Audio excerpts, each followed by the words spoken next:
Assalamualaikum warahmatullahi wabarakatuh. Salam sejahtera untuk kita semua.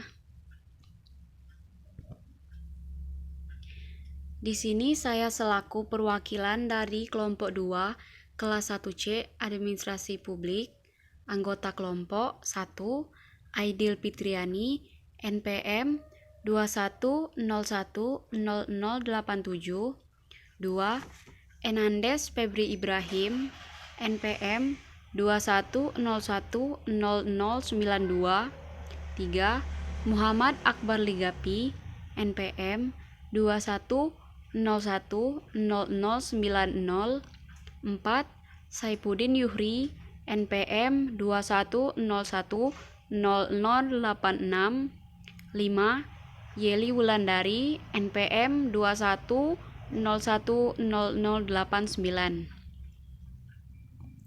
Baiklah, saya akan membacakan hasil tugas Bahasa Indonesia tentang makalah. Pengertian makalah. Menurut KBBI, pengertian makalah ada dua.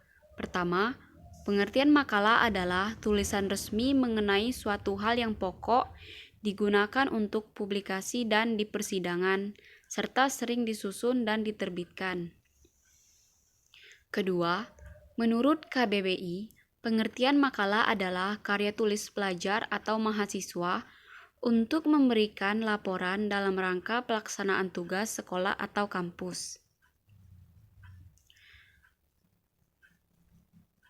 Syarat karya tulis dikatakan sebagai makalah adalah apabila dibuat berdasarkan hasil pemikiran sendiri, tidak plagiat, belum pernah dipublikasikan sebelumnya, mengandung unsur kekinian, misalnya mengandung topik yang sedang hangat diperbincangkan oleh publik, serta yang paling utama adalah bersifat ilmiah. Ciri-ciri makalah. 1. Isi dari makalah adalah diangkat dari kajian literatur yang sudah ada sebelumnya. Bisa juga berisi laporan dari pengamatan lapangan. 2.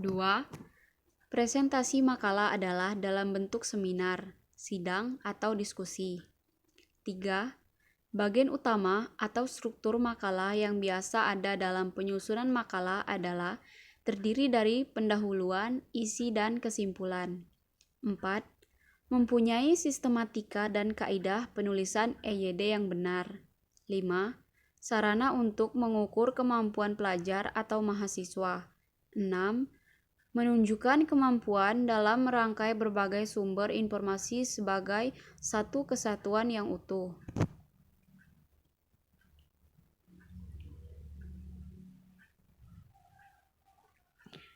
Jenis-jenis makalah. 1. Makalah dedukatif. Makalah yang dikaji berdasarkan kajian teoritis yang berhubungan dengan topik permasalahan. Jadi, makalah deduktif menelaah sesuatu dari teori yang bersifat umum digunakan pada permasalahan yang dibahas atau bersifat khusus. 2. Makalah induktif. Induktif diartikan sebagai sesuatu yang khusus ke umum. Jadi, makalah induktif adalah menggunakan data empiris yang bersifat objektif dari lapangan kemudian dihubungkan dengan permasalahan yang dibahas. 3. Makalah campuran.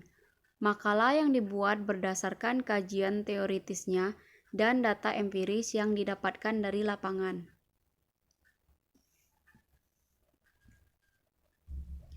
Sistematika penulisan makalah. Sistematika makalah secara garis besar terdiri atas 3 bab atau bagian utama di dalamnya, mencakup beberapa bagian lainnya. 1. Cover. Cover merupakan sampul dari sebuah makalah. Dalam sebuah cover terdapat judul makalah, identitas penulis, logo instansi, nama instansi, serta tempat dan tahun terbit. Penulisan cover sebaiknya disusun dengan rata tengah. 2. Abstrak.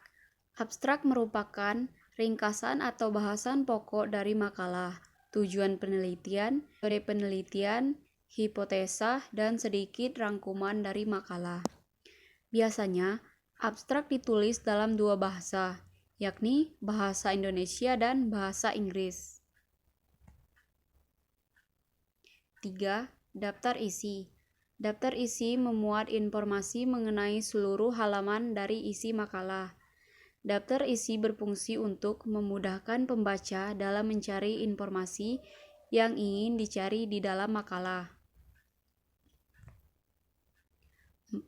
Pendahuluan. Pendahuluan yang membahas awal topik penelitian di dalam makalah yang disusun dari sudut pandang penulis.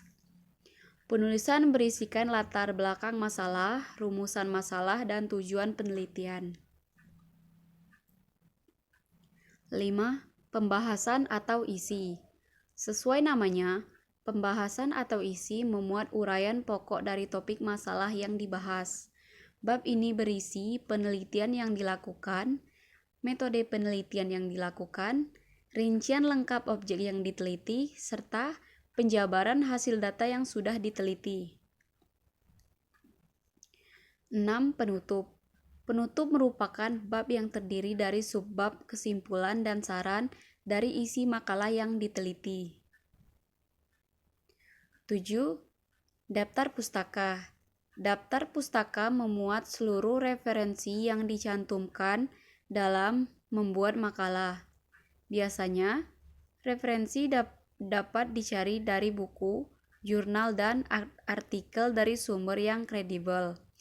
Penulisan daftar pustaka harus disusun secara sistematis berdasarkan alfabetis menurut nama pengarang. Baiklah, sekian hasil dari tugas bahasa Indonesia dari kelompok 2, kelas 1C Administrasi Publik. Wassalamualaikum warahmatullahi wabarakatuh.